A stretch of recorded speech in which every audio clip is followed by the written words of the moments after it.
السلام علیکم جی. بہت تاخیر سے ہم نے اس موضوع کے اوپر بات کرنے کی کوشش کر رہے ہیں آج ہم، کیونکہ بہت زیادہ پروپیگنڈا ہو چکا ہے، بہت زیادہ وہ ہو چکا ہے. پہلے ہوا کہ پاکستان نے انڈیا افغانستان میں ہو گیا ہے جی، ڈرون حملہ ہو گیا. ٹھیک ہے، ہم نے انتظار کیا، اس کے بارے میں کچھ حقائق اکٹھے کیے، دونوں طرف کا نقطہ نظر لے کے ہم نے بیان کر دیا. اس کے بعد ایک شد و مد کے ساتھ ایک ویڈیو پھیلائی گئی، انڈین میڈیا اس کو لے کے آگے آگے بھاگ رہا تھا اور کہا کہ جی وہ جو افغانستان جو ہیں وہ تو ڈیورنٹ لائن تسلیم نہیں کرتے. تو نہیں کرتے، پہلے دن سے نہیں کرتے. پاکستان کو تسلیم کرنے والا واحد ملک جو تھا وہ پاکستان کو تسلیم میں تاخیر کرنے والا واحد ملک جو تھا وہ افغانستان تھا.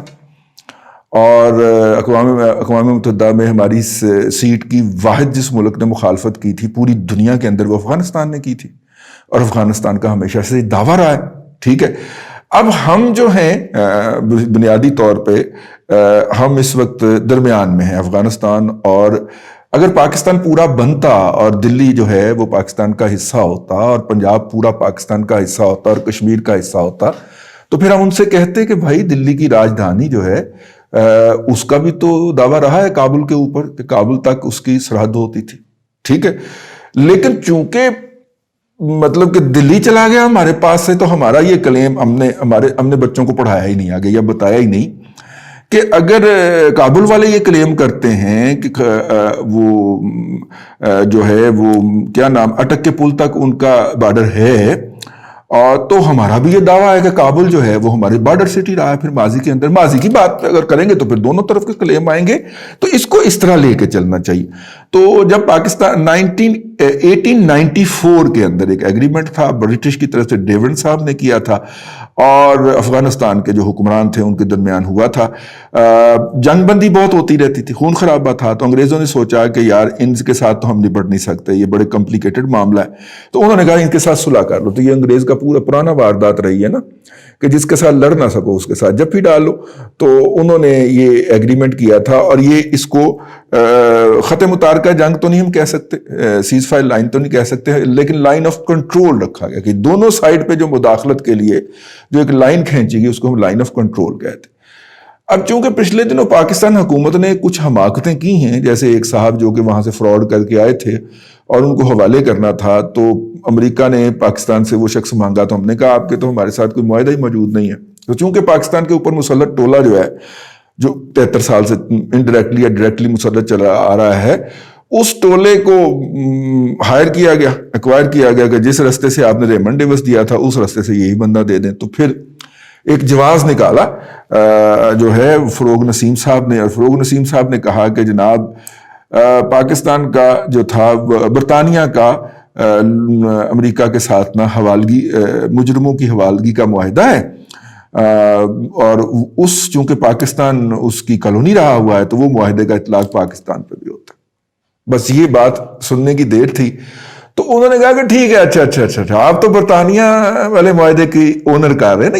یہ حماقتیں خود ہوتی ہیں، اور یہ آپ کو پتہ چلے گا فروغ نسیم جو ہے وہ کس غیر ملکی طاقت کا ایجنٹ ہے اور کس کے ایجنڈے پہ کام کر رہا تھا. جب اس نے یہ جواز دیا اور حکومت نے وہ بندہ امریکہ کے حوالے کیا، افغانستان میں آگ لگ گئی. انہوں نے کہا آپ تو ہمیں کہتے تھے کہ جی 1947 کے اندر نیا ملک وجود میں آ گیا ہے اور ہم جو ہیں وہ پرانے معاہدوں کو آنر کرنے کے پابند نہیں ہیں، تو اے کی چول ماری ہے. بیسیکلی اگر یہ اس معاہدے کی بات کی جائے تو یہ 99 ایئرز کے لیے تھا. تو 1894 سے لے کے 1993 تک یہ معاہدہ ختم ہو گیا. تو اب افغانستان نے ریکلیم کرنا تھا، جس طرح ہمارے ہاں کچھ بندر ناچ رہے ہیں نا آج کل کہ جناب وہ 100 سال خلافت ختم کرنے والا معاہدہ جو ہے وہ بحال ہو گیا ہے، ختم ہونے جا رہا ہے ترکی کا، تو ترکی جو ہے خلافت کا اعلان کرے گا. ٹھیک ہو گیا. کچھ لوگ اس طرح کی حرکتیں پاکستان میں کرتے ہوئے پائے جا رہے ہیں. ان چولوں کو پتہ نہیں ہے کہ یہ بات کر کے یہ پاکستان کی سالمیت کے اوپر کس طرح انڈائریکٹ حملہ آور ہو رہے ہوتے. تو انہوں نے جناب جب یہ سنا، وہ بھی تو ہمارے اردو جانتے ہیں نا، انہوں نے جب سنا کہ اچھا یہ ہو گیا، یا ان کو کسی نے سنوایا، یہ ہمارے مشرقی ہمسائے اسی کاناپوسی میں لگے رہتے ہیں نا، تو انہوں نے سنوایا کہ یہ دیکھیں یہ کر دیا انہوں نے، اب آپ چڑھ جائیں. تو اس کے بعد دیکھیں نا 1993-94 کے اندر یہ بات ہوتی. ٹھیک ہے، ختم ہو گیا معاہدہ.